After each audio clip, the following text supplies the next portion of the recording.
What's up, everyone? Welcome into Foxborough Rush. He's Travis Thompson, George Bilecki. Happy 2025, everyone. Woo! We made it, George! Happy New Year! Made it to the new year. Best thing about the new year, Trav, you leave 2024 behind you. That's right. I think that's the best thing that the Patriots can do now. Leave 2024 outside of Drake May and Christian Gonzalez. Leave it all behind them. Yes. But before we get putting 2024 behind us, let's revisit our conversations with Michael Lombardi. Always good to have him on the show. We had him on all season long, Foxborough Rush T. And, you know, he always poured his wealth of knowledge into the show and for our listeners and viewers. Yeah, no doubt. He didn't pull any punches either. I mean, he let us know how he felt about Gerard Mayo over and over again. We know he pledges allegiance to Bill Belichick, and he let that be known all season long, George. Hey, man. Gerard Mayo, Robert Kraft. Woody Johnson. Would not pull any punches at all. David Tepper. Right? He's always great to talk to. So here's our episode with some of the best stuff from our conversations with Michael Lombardi. But also, when you get done with this episode, please make sure to like, subscribe, rate, and review wherever you get your podcasts, Spotify, Apple, Amazon, and on YouTube. And also, if you're on Nesson's YouTube page, hit the subscribe button as well, where you'll get notifications whenever there's a new drop, videos from our pods, and videos from everything we do here at Nesson. But now is best of our convos with Michael Lombardi. He's Michael Lombardi, host of the GM Shuffle podcast, host of Coach with future Hall of Famer Bill Belichick, and you could catch him every morning on VSiN on the VSiN Morning Show. Michael, thanks for taking the time. How are we doing today? We're good. Thank you, George. Appreciate you having me. Of course, anytime. Excited to talk football with you. I want to talk Patriots, and let's start there. And looking more big picture, so far from pre-draft through free agency to now where the team is at, how do you assess how Elliott Wolf has done as a de facto general manager and the head of the front office for the Pats? Well, I mean, look, they signed a lot of guys that Elliott was a part of before in prior regimes. I think one of their best players, Christian Gonzalez, was there last year when Elliott was part of the personnel department. So I think the mix of old and new has worked out really well, specifically when you look at their team. I mean, the offensive line is struggling right now because of injuries and because of a lack of depth. But for the most part, the strength of the team is in the defense. And if you go through the defense, whether it's Kenyon White, who was drafted in the second round last year, Gonzalez in the first, some of the guys, Dietrich Wise goes back a long way. Unfortunately, Barmore got hurt. But I think, to me, a lot of those decisions were part of the past regimes, which Elliott was a tremendous part of and instrumental in helping. So I think really well. I think, to me, the team has strength. I think they've done a good job of knowing what their strengths are, which is they're going to have to play a certain way, run the football, play great defense, and try to keep the game close to the fourth quarter. Yeah, one of the highest rushing rates in the NFL belongs to the Patriots. Gerard Mayo said he wanted to run the ball. They're doing that. And you mentioned it too. Even with the lack of depth in the offensive line due to injuries, jumbo tight end, they'll go out there, and no one stopped Ramondre Stevenson yet. Now to ask you to put the GM hat back on from your days around the league. The Chuks Okorafor situation was signed by Wolf, brought in as a swing tackle, didn't work out after 12 snaps at left tackle, and now he's away from the team. His future still uncertain. That's reflective of Chuks. Sounds like he's bailing on the team early on, but also, is it reflective of Gerard Mayo at all when you assess that whole situation? Well, no, I think it's more reflective on the player. I mean, part of the National Football League is it breeds competition. I mean, the one thing you're not guaranteed in the NFL is you're not guaranteed. There's no promises made. You could be – look at poor Bryce Young. His first pick overall in the draft. The team gives up a ransom to get him. And after 2 games, his second season in the league, he's benched. So the one thing we know about the NFL, there are no guarantees. You just have to fight and go through adversity and overcome them. And obviously, he didn't want to do that. So this is on him, not on anybody else. Yeah, I think it's a great point there. And we'll see how the offensive line holds up with him gone and Vidarian Lowe banged up. Through 2 games, we've seen the Patriots go one-on-one. As of the time of me talking to you on this podcast, Thursday Night Football has not kicked off yet. But when we look at how that offensive line is played and how this offense has performed, and everyone's making the big deal of Drake May with his skill set can go out there and get a higher ceiling for this unit. And everyone's making a big deal of the protection for Drake May too. How do you approach this? Do you think the offensive line has to be in line and has to be consistent for Drake May? Or are you thinking, I think Drake May can go out there and play because of his athleticism along with how good of an arm he has? Well, I just look at the rookie quarterbacks in the league. Bro Nix has thrown four interceptions, no touchdown. How about Caleb Williams? I think if the Patriots had the first pick in the draft, they would have picked Caleb Williams over Drake May. So let's just start at that point. I mean, the Bears can't run the football. They average 2.97 yards per attempt. They're down 33-13 at halftime. Williams has the lowest quarterback rating against pressure since 2016 with 20 dropbacks. He can't handle. He's 3-12 versus the blitz for 15 yards, and he's been sacked 5 times. And this is the best player in the draft.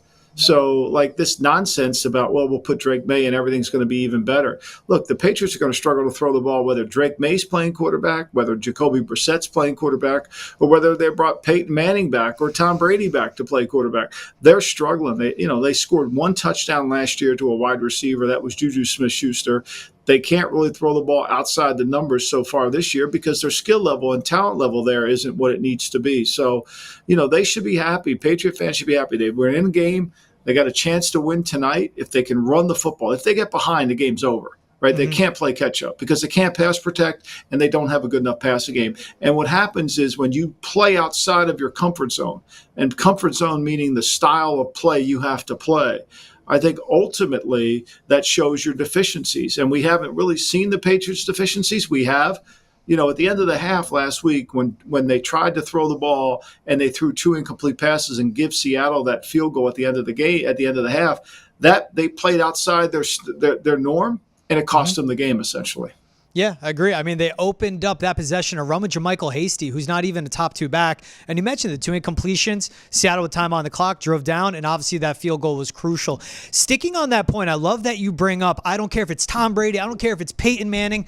When you are building a roster around a rookie quarterback or someone that you need that they need to develop, how important is the offensive line? It's very important, but is that number 1? Is it number 2 behind receivers? How do you build out that roster to help out a developing quarterback to flourish? Well, look, offensive lines are like pitching in baseball. If you don't have good pitching, you're not winning. If you don't have a good offensive line, you can't win. Look, as good as the Rams have been, they got all their offensive linemen hurt. They got blown out in Arizona. You need an offensive line. That's why all this notion you have to draft receivers early. I mean, the Saints with Rashid Shaheed, he's leading the league in touchdowns and catches. He was a free agent out of Weber State.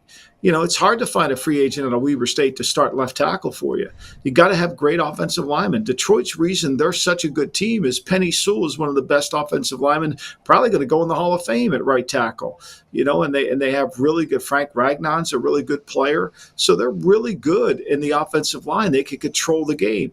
You can't get control of a game if you can't block. And football is not that complicated. And so all these teams that want to play Madden, like the Bears spent, they draft Rome Odunze after signing DJ Moore and trading for Keenan Allen. They can't block anybody. They're going to get their quarterback killed, right? You look at that. Their quarterback can't stay healthy. And then you look at some of these other teams in the league that can't protect and are wondering why. And I think a lot of it is because they don't put a priority on it. It's not sexy to draft an offensive lineman. Although Jim Harbaugh, what he made the point when he took the Charger job, if you don't have a good line, it breaks everything down.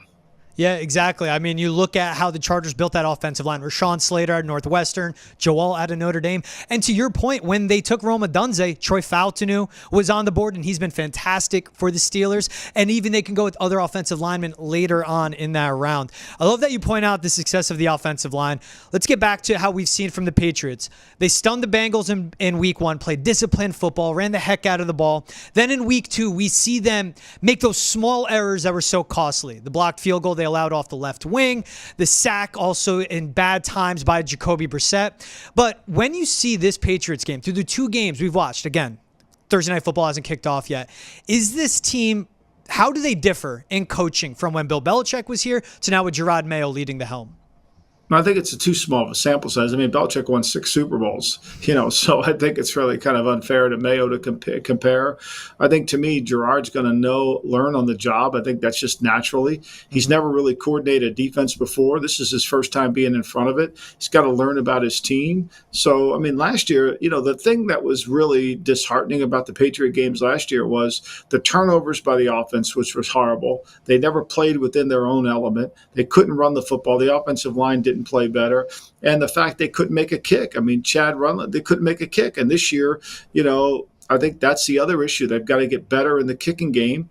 But their margin for error, George, is so small. They're not talented enough to just go out there and think they're going to play and beat somebody. They have to play a certain way, and they have to do it and execute with precise execution. They can't make mistakes. If they falter in any way possible and they get behind, if they're behind 10-0 tonight in the first quarter, they're going to have a hard time playing catch-up. They're going to have to be disciplined and stay with the run game, because if they make this a 40-pass game, they will lose by 3 touchdowns. Yeah, certainly. We see how they've won, or were in the games the first 2 weeks. A lot of Ramondre Stevenson against the Bengals, and him and Antonio Gibson both combined going over 120 yards total on the ground. It's their bread and butter. It is what will be their success. Michael, looking at the NFL as a whole now, we know now that Tua Tagovailoa is on the IR. We'll see when he will be back, and it is a complete mystery. But in that Tua situation, with the concussions that he has sustained over the last 24 months, what are those conversations like for our front office, both in the short term, of course, to still win games, but also in the long term to address what to do with Tua Tagovailoa? Well, you better get another quarterback. I mean, because nobody can predict the next concussion. I don't have a crystal ball.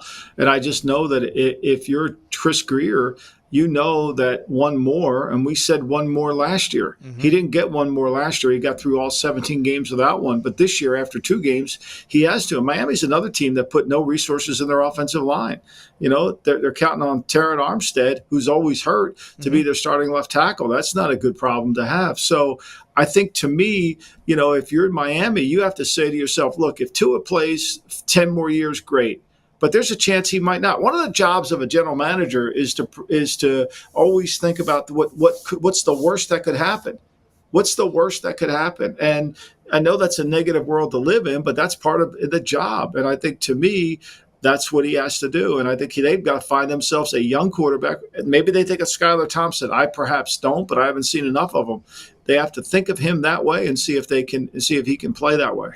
They need another. They're going to need somebody at some point. If Skylar Thompson's not good enough, they're going to need to draft one.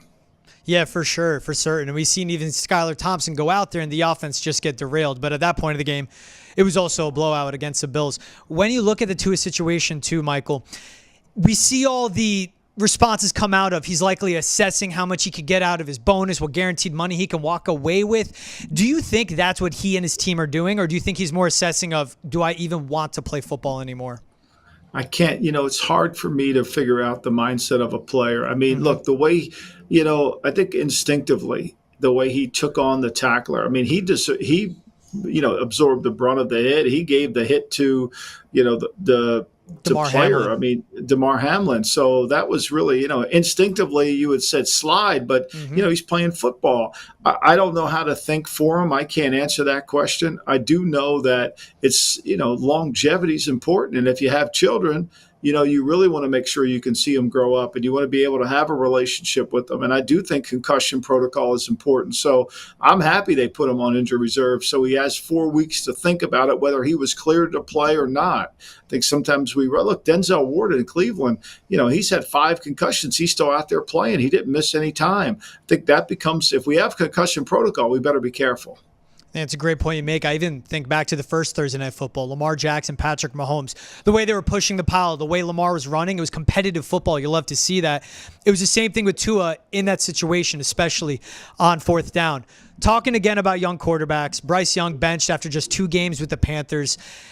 I mean, what David Tepper's done with Carolina has been terrible, but is Bryce Young salvageable at all, whether it's in Carolina or just down the road with another NFL team? I think the question you should ask, are the Panthers salvageable? Like, who's making decisions in that building that knows what they're doing? I mean, look, let me ask you this question. Yeah. When you look at the Carolina Panthers, they converted 2 third downs all year. They've given up 50 points in the first quarter. The first half, they scored 3. They've been behind 50-3 at halftime. Take a guess how many third downs Patrick Mahomes has converted so far after 2 games. I'll go 22. He's converted 5. Five third downs in 2 games. Okay, that's 2.5 per game. So he's not much better than Bryce Young, but yet, obviously he plays better than Bryce Young. So it takes some time. They spent all offseason trying to get an offensive line together to make him a better player, and yet they've abandoned it after 2 games. And this is after they don't play him in the preseason. Look, if he was bad in the preseason and he was bad in practice, I get being impatient. We never saw him. They said, everything's fine. I mean, Dave Canales came out and said everything's great. Everything's wonderful. After he throws 8 passes in the last preseason game, in a game that basically everybody on that field is going to get cut. Everybody on that field's getting cut. I mean, that's the game where you play all the guys that are going on practice or going to go on the waiver wire. So what did we learn from that game? I just think it's a lot of bad organizational decisions in Carolina, and it starts with the owner. I mean, look, they hired Dan Morgan to be the general manager. Dan Morgan was part of every decision that was made leading up to Bryce Young. He was Scott Federer. He was the assistant GM. How are you the assistant and then become the head guy and say, well, I didn't approve of anything that we did in the past? I mean, that seems somewhat strange to me. Yeah, looking at since David Tepper bought the team, Michael, they're 31-70. He's gone through 4 head coaches. There's been 2 interims. And as you mentioned it too, they invested in the guards who have been terrific. But by the time they got Bryce Young everything he needed, he looks like he's lost his confidence. And that defense on top of it has just been terrible for the Panthers. And that's why it goes back to that situation conversation. And that's where it is. I agree with you. I don't know if Andy Dalton can do any better because that situation in Carolina is just so bad.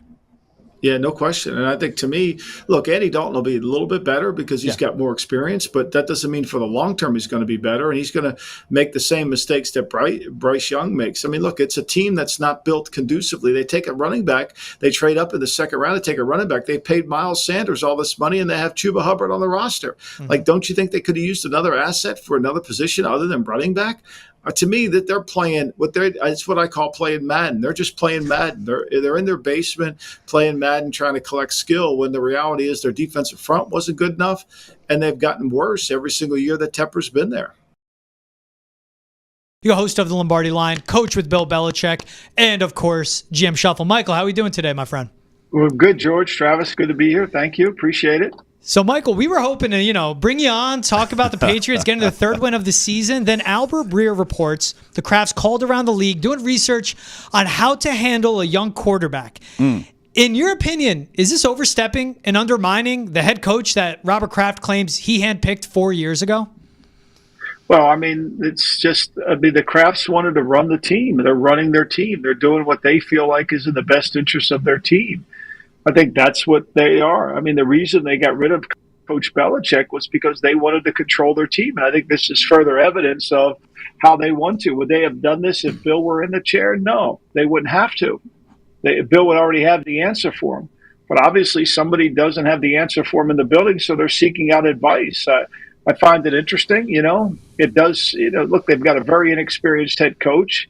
I know they've won 2 in a row, but, let's face it. I mean, they haven't beaten anybody of substance. I know the Bears game was a good win for them, but the things will get tougher this week against the Rams. Michael, I agree with you. I found it interesting as well. You have been behind the curtain. Take our audience into, if you are Elliot Wolf and this happens, how do you handle it? I know it's weird that they did it, Michael, but they did it. So if you're in the building, how do you sort of handle it if you're in his position? Well, I don't know if it's as much a shot at Elliott as it is on Mayo.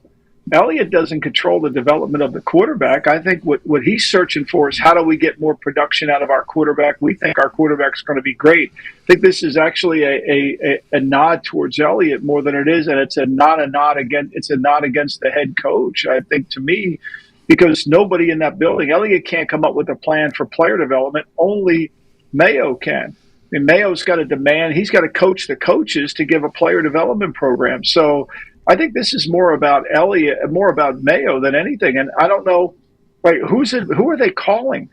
Mm-hmm. Who's going to help you?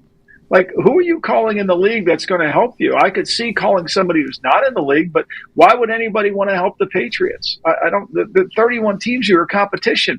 Why would I share information that I think I'm doing a good job of to go ahead and give it to you so you can help it? To me, it doesn't make a whole lot of sense. Yeah, and why now?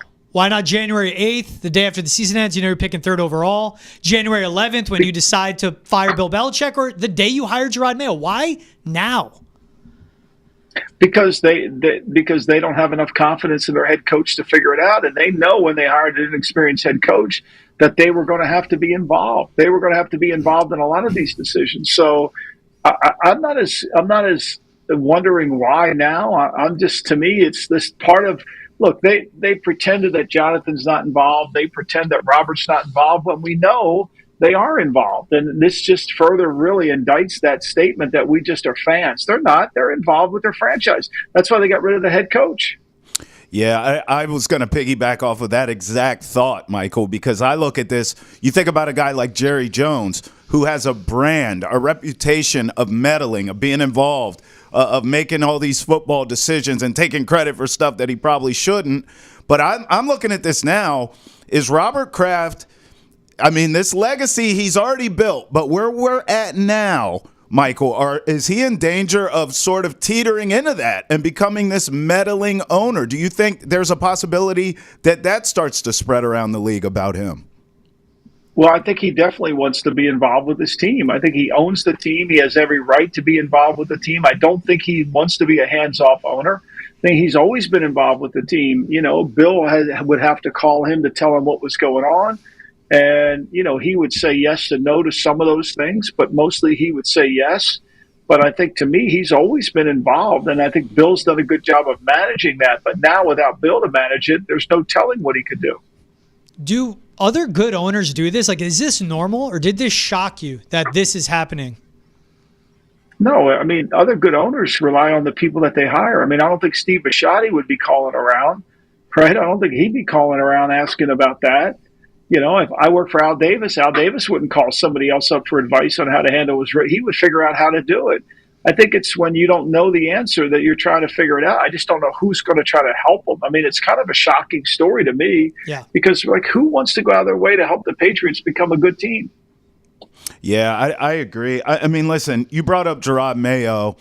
I agree with you there, but we can't let Alex Van Pelt off the hook either, right? Because, I mean, obviously that's someone who's supposed to be developing your young quarterback too, right? Right, but they hired him. Yeah. They were involved in hiring too. Everybody was. The Crafts were involved in the hiring of it. They could say they're not. They went through Jonathan, Robin Glazer. They were all involved. They were in the offices down there doing the interviewing process. So they all were. So look, I think, to me, this is an attempt by the Patriots to try to, knowing that the season isn't going the way they want it to go. I know they have 3 wins, but they also know they're not going to beat very many teams like they were able to beat Tennessee. You know, like they were able to beat the Bears this past weekend, right? I mean, they played Tennessee close, but it really wasn't a close game when you break it down. Mm-hmm. And you say that too. There's one thing to do it. There's another thing to let it get leaked out. Right. Why does this get out to the when media? When you do it, though, George, when you do it, look, there's nobody keeps a secret in the NFL. There's no, you know, when you do something like that, you had to know it was going to get out. You had to. Mm-hmm. You had to know it was going to get out. There's no way it wasn't going to get out, because there are no secrets in the NFL, you know? And so, look, they'll deny the story. You wait, you'll get the denial. Stacey James will be, by the time we're done this podcast, there'll be a denial. When we see this, and again, like, it detracts from them finally, like, they played a game Sunday where they just look like a competent, smart team. Like, they executed when they had to, and they got the win. Yep. Bad team they beat, but they got the win. This distraction creeps in. Is this, and like Travis asked it, it's like Robert Kraft's doing too much. Jonathan Kraft. How do you now move forward if you're Gerard Mayo and if you're Alex Van Pelt, where they're going to come in with input and you have to take it? Like, that's what gets me too of. It kind of takes away the confidence that your guys have built up as a coaching staff. This hasn't been the first time they've come in. See, you're reacting to it as the first time. Yeah. They've been doing this all year. Okay. I mean, so for those guys in the building, they know it. They're not. This is not unexpected. They've been doing this all year. They're involved. I mean, so, like, I don't think you can misjudge that. I think they're involved, and I think that involvement is what it's all about. Is that something that they want? I feel like this is also... Yeah. I think like a guy that put out the documentary. I think Jonathan has always wanted to run the team. Now, he wants plausible deniability, but he wants to run the team. He doesn't want the fans on him because the fans don't want him to run the team, but he wants to run the team. Hell, he has an ownership to the team. Of course he can run the team. Yeah, there's no doubt about it. Listen, Michael, I'll be honest with you. I don't even smoke cigarettes, and these damn Patriots make me want to smoke a pack a day. So let me get off of them and ask you about the league. Right now, as it stands today, who is your MVP? Is it Lamar Jackson, or do you think there's maybe a MVP fatigue with him? No, I think he's playing better than he's ever played. I think he's the MVP of the league by far. I think he's been the best player, and his team's responded. And frankly, his team isn't as good as it was last year defensively. Mm-hmm. And this is not a good team defensively. So he's had to do more this year than ever before. He's the MVP for sure. Is there something you see in him that you think he can shake the guy that becomes the pumpkin in the playoffs and actually break through and be Lamar? We see regular season MVP Lamar and get this team AFC Championship game and maybe break through and get to the Super Bowl. Yeah, no, I think he's playing too well to just think he's not going to be able to have any stumps or bumps in the road. I think he's playing just way too good. I know George is going to ask you about the firings, but I want to ask you about who's shining here. Who's your coach of the year right now? I got Tomlin. Who do you got? Me too. I think Tomlin's done a great job. I think Andy Reid's done a great coaching job with his team. I don't think they're as good as everybody suspects. They're 9-0. He's facing 2 Super Bowl wins. It's always hard to motivate your team. I think it's a really good job. Yeah, I think Jim Harbaugh's done a wonderful job out at the Chargers. So is Sean Payton. I mean, those guys won't get enough credit because they're not flashy and winning their division, but they're playing really well. And who do you think the next coach to get fired, or if you even look at the hot seats, who do you think are the next few guys that we may see let go? I think it's Doug Peterson for sure. And I think, I think that's one that's probably going to happen. We know Mike McCarthy's probably a lame duck coach down in Dallas, and who knows what happens in New York. When you see what's happened in Chicago, Matt Eberflus, like we can all see, he's not meant to be a head coach. But there are also people calling for Ryan Poles' job. And when I look at the roster he's built up, the fleecing he did to get Caleb, that pick, and also DJ Moore, do you think Ryan Poles' job is in jeopardy as well? Because I think that would be a dumb firing. Well, I think it would. I think it should be. I mean, he's built a nickel team. He's got no offensive line. He's taken all these resources and built him an offensive lineman. Yeah. At some point, you got to block some people, George. They lead this guy's on a pace to get sacked for the record time. I mean, you can't keep doing that. And he's neglected it in his defensive line and offensive line. He plays in Chicago. It's windy and cold there. Mm-hmm. You can't be a 7-on-7 team there. Yep. Michael, what do you kind of see if Bill Belichick decides to come back to coaching? Where do you see his market? Do you think he'll be a hot name? We saw last offseason, I thought a lot of these teams, particularly Atlanta, passing him up was a mistake. But do you think that this offseason, if he decides to come back, that he'll be at the top of the wish list for a lot of teams, or do you think a lot of these teams will pass him up? I think he'll be at the top. I mean, I heard Adam Schefter say the same thing. I mean, how can he be? He's the best coach of all time. Right. I mean, if you really want to win, you're going to talk to Bill. Yeah. If you were to pick a best landing spot for him, now we see the more vacancies open up, where do you think would be the best spot for him to end up? Well, I think where he could put his system in place. I think where he could hire the people around him that he needs. Because to be a great leader, you need the right people around you. Who do you like in terms of these lame duck coaches who will likely be fired? We all know the names. I'll give you one that I like that I think is going to get canned, and I would fire him again, or I would hire him again in 5 seconds after he gets fired, and that's Kevin Stefanski in Cleveland. I think he's kind of getting a raw deal here. The guy won a playoff game with Baker Mayfield. Then they bring in Deshaun Watson. It's a mess. I like him. He calls his own plays. I think he could work here in New England personally, but do you like him, or is there another one that you think will get fired that you think will get hired again in 5 seconds? Well, I think Mike Vrabel should have got hired in 5 seconds, and he didn't, so it's always hard to predict that. Yeah. I think Kevin's done a good job. He's won Coach of the Year twice, but, look, it's a tough situation trying to coach a quarterback. That's not very good. Right. Michael, love your pick for MVP. Love who you're talking about with the coaches. Look, we've seen the Lions, the Chiefs, and the Ravens seem to be the upper class. Out of those 3 teams, who do you think is the most legit to be the Super Bowl winner? I think it's the Lions. I mean, they have a balanced team. Look, when you turn the ball over 5 times and interceptions and, one at the end of the half and one to start the second half, and you still win the game against a good team, you're probably the best team in the league. And they have that look to them, right? They have that edge to them. They look like they're ready to go, and I think they really are. Yeah, I mean, when you have a kicker winning games for you and who's selling bricks a year ago, they're hitting every button perfectly. He's Michael Lombardi. He's a host of the GM Shuffle, coach of Bill Belichick. Catch him on the Lombardi line on VSiN as well. Michael, as always, thanks for taking the time. We'll see you next week, my friend. Thanks, guys. Appreciate you. He's Michael Lombardi of VSiN. You also catch him on the GM Shuffle and, of course, coach with Bill Belichick as well. Michael, always good having you on the show. How you doing today, my friend? I am good. Thank you. Good to be here. Thank you, Travis. George? Always good having you on. Now, as last week we wanted to talk about the Patriots win, but we got sidetracked by some stuff happening beyond the coaching in the front office. This week, coming off a loss 28-22 to the Rams, where they were in it at the end, but coaching showed its face around, and it was Sean McVay against a first-year head coach. We keep looking for consistency with this team, but we're not getting it, Michael. What stood out to you this past Sunday about the lack of consistency and especially lack of coaching we saw on the field?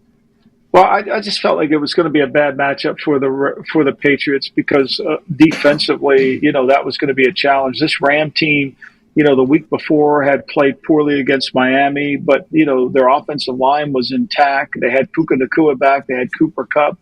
So I think, to me, this was going to be a tough challenge. And the front of the Rams, their defensive front, was going to be hard for the Patriots to block. They actually blocked them better than I thought they would. But, when your team's inconsistent, it looks like the coaching is inconsistent. They can't seem to correct some of the mistakes that they make.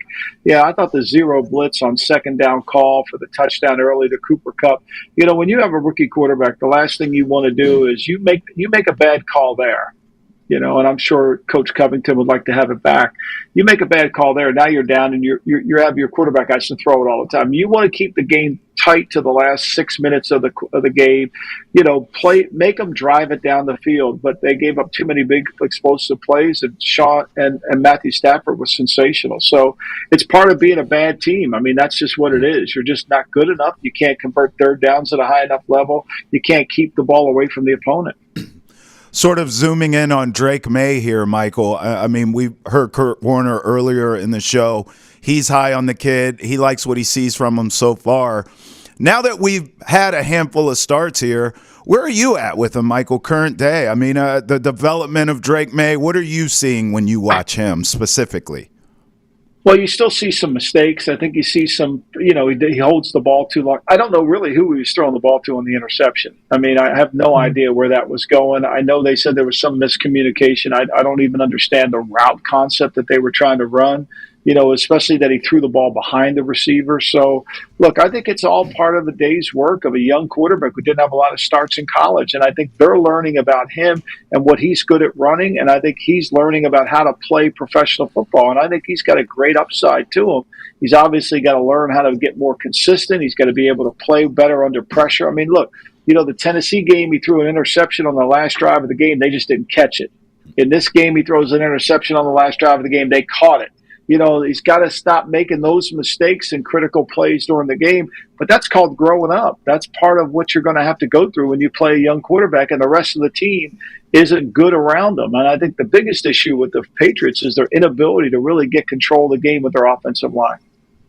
Yeah, I think that's a big part. Michael, we've spoken about earlier the week on this show. There's one offensive lineman I'd bring back as a starter. That'd be Mike Onwenu. We'll see David Andrews down the road. But I'd like you to point out what we've seen on the field from him. What about off the field? Because his leadership at the podium has been tremendous. We've seen him, the mic'd up clips, the guy on the sideline cheering on this defense. What about the off the field stuff that you've looked for in franchise quarterbacks when you're an NFL exec that stands out to you about Drake May? Yeah, I mean, look, I think he's got all those things. I think the question you got to ask yourself is the player development going to be there? How good's the coaching? Where can you take the player? The player wants to go somewhere. Where can you take them to? We've seen that. Look, I mean, Josh McDaniels made Mac Jones look a lot better than Mac Jones has looked since he left him.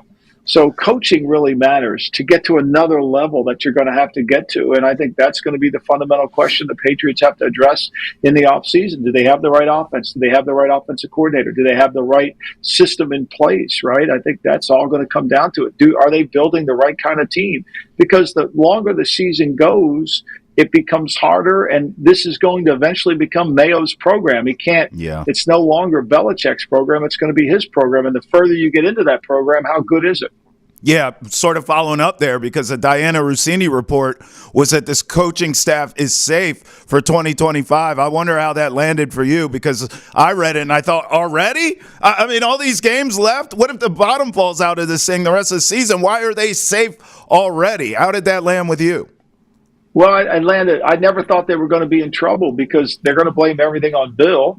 Right. And, and Mr. Kraft saw Mayo 7 years ago and identified him as a great coach, so he's not going to give up on it after a year. Yeah. I mean, I don't think the win-loss record really matters. I think this was predetermined. I think it was preset that he was going to come back, and so be it. He comes back, and we'll see. Now, that doesn't mean the coaching staff comes back. That just means Mayo comes back. Mm-hmm.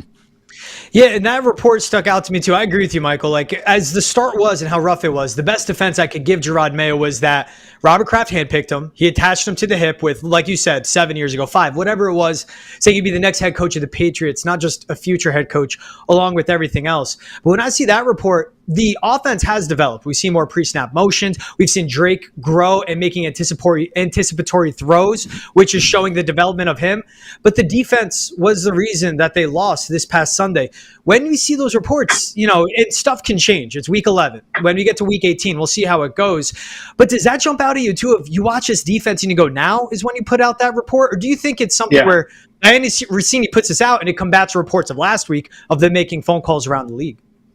Well, I think that you knew there was going to be an answer to the phone call report, right? You knew that. Okay, so I think that's part of Kraft PR 101. So you knew that was going to come out. You had to expect that. Look, I think to me the bigger question that really needs to be addressed is if Mayo is such a good defensive coordinator, and that's what his specialty is, why is the defense so inconsistent? I think that's the fundamental question that needs to be asked is why aren't they better on defense? They've got really good players. They signed all those guys. Yeah. But to me, they got out coached on Sunday defensively. I think to me, the only reason the game stayed within 6 points was because the Rams were trying to run out the clock, not trying to keep scoring. I think the Rams would have put 30 on them if they had the opportunity. As someone who's been an architect of a franchise, of a roster, you look at the holes with this Patriots team. Wide receiver, you talked about the offensive line. I think they just lack playmakers, period. We could call it that. Sort of take us behind the curtain of how they should build this. So, okay, we all like Drake May, great. Is it offensive line? And also, how do you sort of allocate draft, free agency? How would you almost attack this from the ground up and build around Drake May? Well, it's hard to find offensive linemen in free agency, right? They're not out there. Right. They cost too much money. They're hard to get to. But I would put a priority on offensive and defensive linemen. I mean, to me, that's the game, and they're in position to do it. They have a ton of cap room. They have a ton of draft picks. To me, that's what I'm going to do. I'm going to follow the Detroit Lions model. They picked Penny Sewell. The Bengals picked Jamar Chase. Right. Great player. They can score a lot of points, but they can't control the game. Their offensive line is terrible. So I would put all my resources not only in drafting offensive linemen, but player development. I mean, one of the reasons we were so good in New England wasn't because we had this keen eye for offensive line talent. It was because we had a great offensive line coach in Dante Scarnecchia who was able to develop the Shaq Masons, who was able to develop some of these young players, Sebastian Vollmer, and Nate Solder, and got them to play at a very high level. Ryan Wendell, that they find, David Andrews. You get these guys and play good, and that goes a long way. And I think, to me, there's two kind of programs you have to build as a general manager. You got to draft players, but you also have to have a player development program, which a lot of teams don't have. Which I don't see the Patriots really doing a great. I mean, they're developing the quarterback, but I think it's his talent we're seeing develop. We're not necessarily seeing the development of the quarterback. I think they're two different things. Right.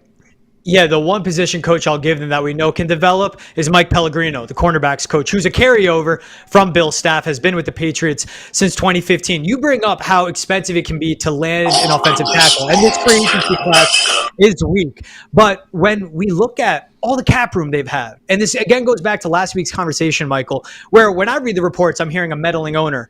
Will the front office for the Patriots, will the Patriots have a full reign, you think, to go with into free agency to get a receiver or a tackle, or is that just too good to be true because of how hands-on the Crafts want to be? They're going to look. They own the team. They removed the greatest coach of all time so they could coach this, so they could be involved in their team.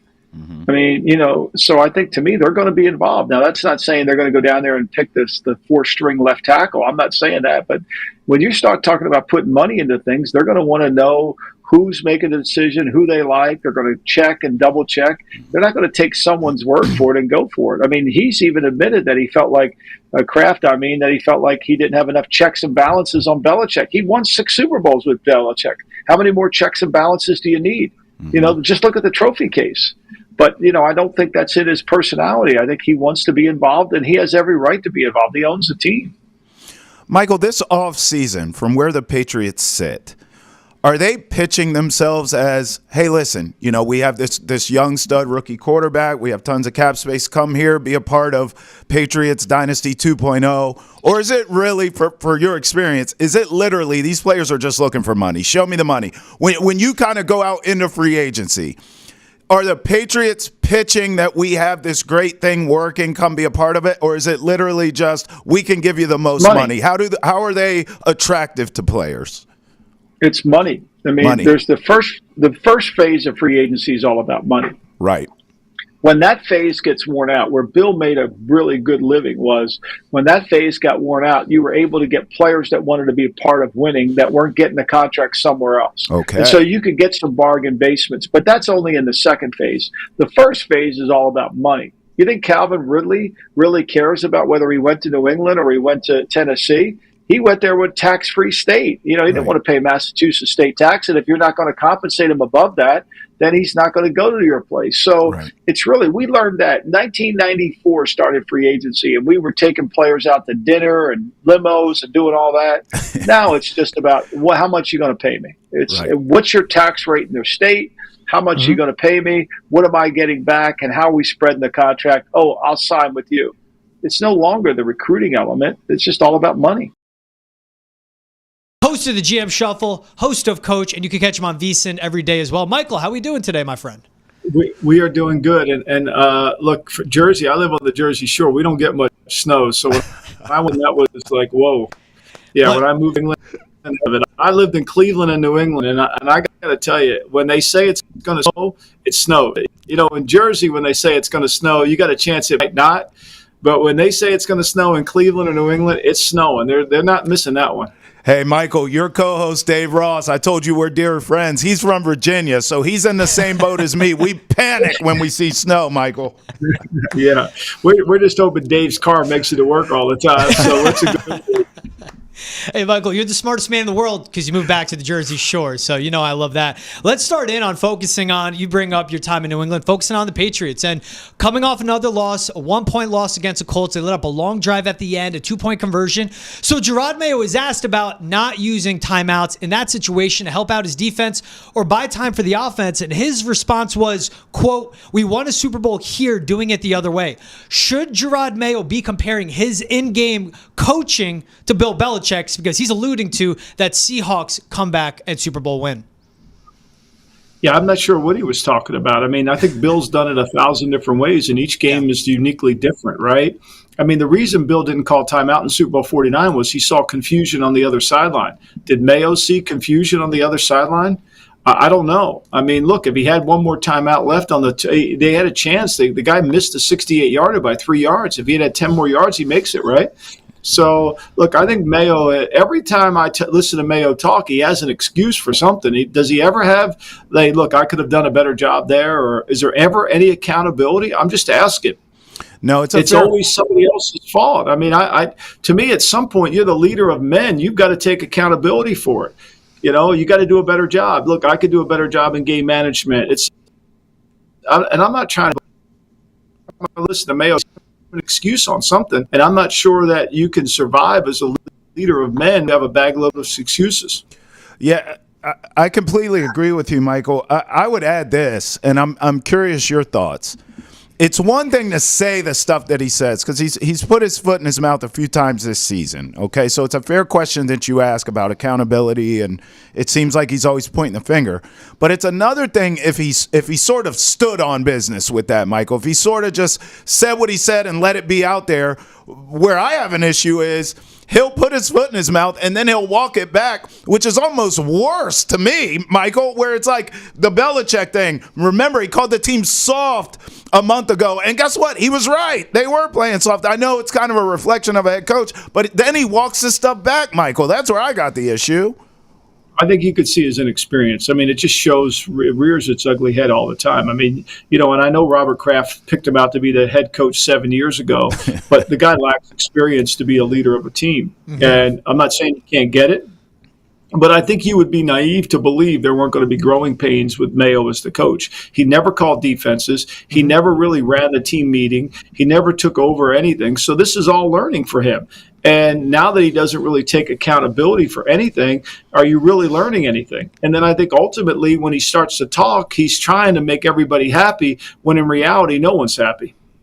And when you say that, and I agree, there has to be a learning curve expected. And I've asked you, like, all we want to see from this team is consistency and progress, and we feel like we're still not seeing that.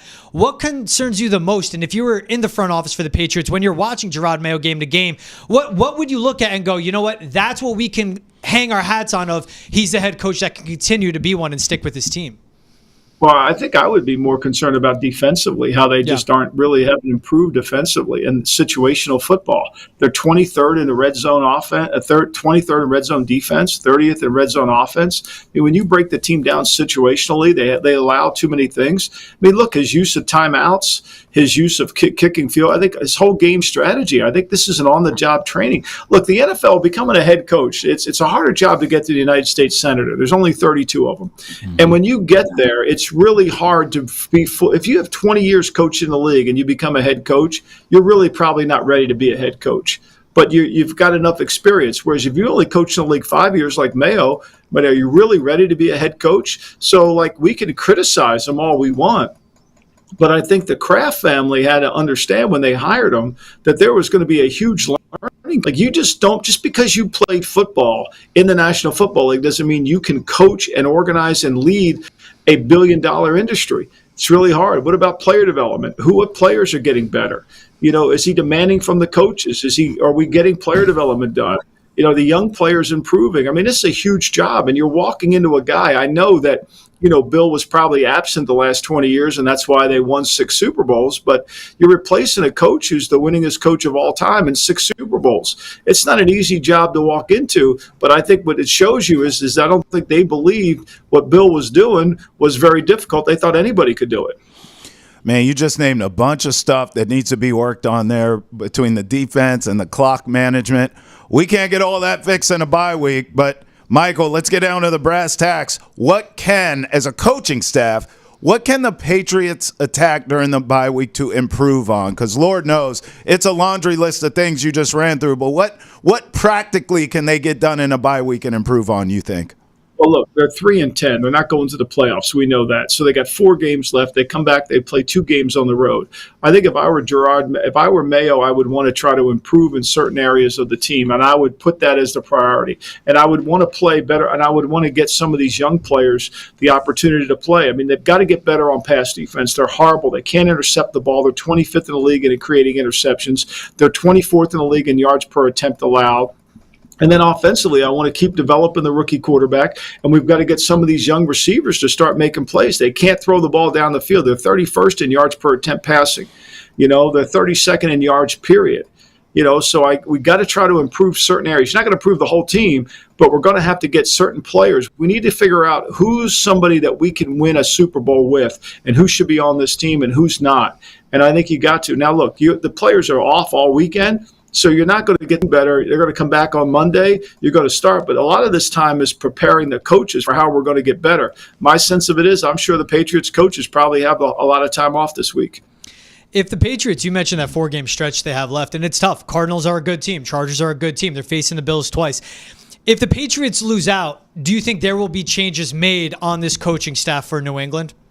No, well, I mean, on the coaching staff, yeah, I don't think Mayo will lose his job because Kraft's too vested into it. You know, I think there's no objectivity when it comes to that, especially when you've gone out on the limb saying you identified him as the guy to replace Belichick. Mm-hmm. So do I think there'll be changes in the staff? I'm sure there will be. Somebody's going to, if they end up 3-14, you know there's going to be some changes. And there's a good chance they're going to end up 3-4. Buffalo decides they don't want to play the last game of the year because Kansas City has home field of advantage. So you may end up stealing a win just because of circumstance, not because you're the better team. They're not going to beat Buffalo straight up in 2 games. We know that. You know, could they beat Arizona? Perhaps. Could they beat the Chargers? I don't think so. So I think, to me, you know, you got to face the reality, and then you got to solve. Look, the number one job for any general manager, for any owner, is to figure out why your team wins and why your team loses, right? And then you got to make decisions in the offseason to correct those things. I think that's really important. And so, I think that who's going to make that decision? I don't know if Mayo can do it. Can Elliott Wolf do it? We'll see.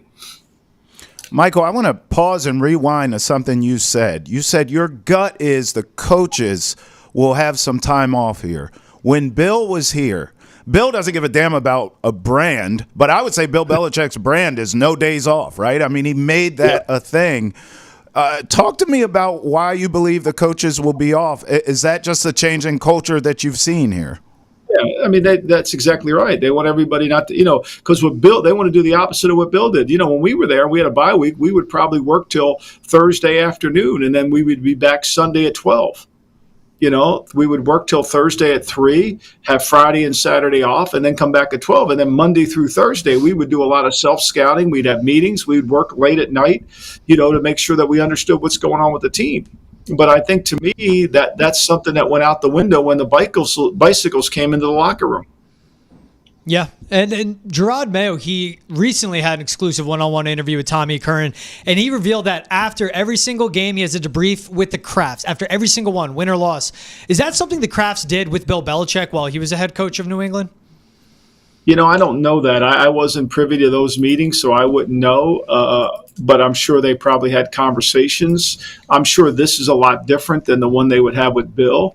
I think to me, when you're dealing with a coach who's had so much success, I'm sure Robert probably came down to his office and had conversations, but I don't know what happened after the games or whether it was on telephone or not. But, look, they've got a lot at stake at the investment that they put in Mayo. I think they do. Let's face it.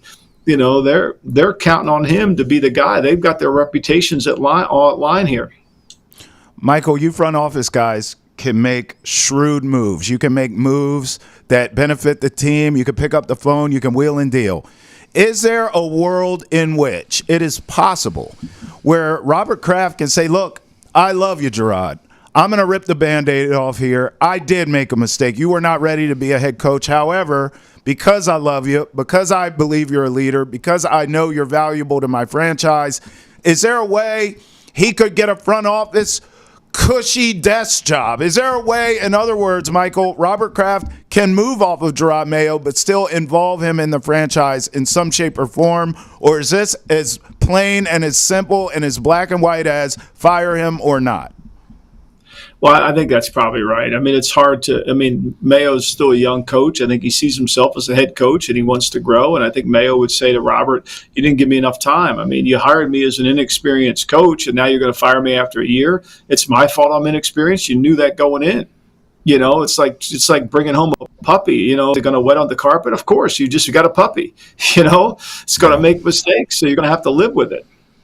When we look through, you talk about the possibility, and I agree with you, I don't think there'll be a vacancy with the Patriots just because Robert Kraft continues to attach himself to Gerard Mayo. But the Bears, that has to be the best head coaching vacancy in the NFL right now. Who do you think would be the right head coach for Chicago to hire? I'm not sure it's the right one. Did you listen to Caleb Williams' comments after the Detroit game, where he said that if I was in the league longer, I probably would have called timeout. I probably would have checked the ball down, but I'm a young player and I wanted to win the game. I mean, that's the most self-serving thing I've ever heard in my life. You want to coach that, George? You want to coach that guy? Good luck to you. I know he's talented, but you still have to deal with him on a daily basis. God bless you if you can. I think to me, the whole structure of the Bears, why haven't they won? Last they've been to the Super Bowl is 2006. They've had 2 wild card appearances in the last 10 years. There's a reason. And now Kevin Warren today that he had no interest in even talking to Jim Harbaugh when he was available last year. So you've got a lot of people in that building that are trying to run the team. And I don't think that works too well. I think the more people you have, the worse it becomes, i.e. New England. Look, that's one thing we do know. If you ever go to Washington, I don't think you're going to find a statue dedicated to a committee. That this just doesn't work. You need a supreme commander, and I think in Chicago they don't have that. It's going to be hard. Anybody takes that job, you're dealing with Ryan Poles as the general manager who built the team from the inside out, not from the outside in, not inside out. They can't block anybody. Why do you think they get the field goals blocked? Because they don't have any physicality to their offensive line.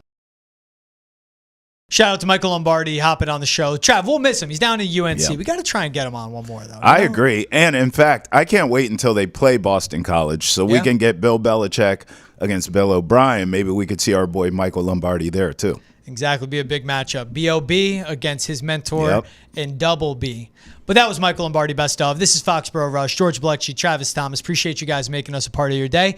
Have a great new year. We'll see you guys with the new episode next week.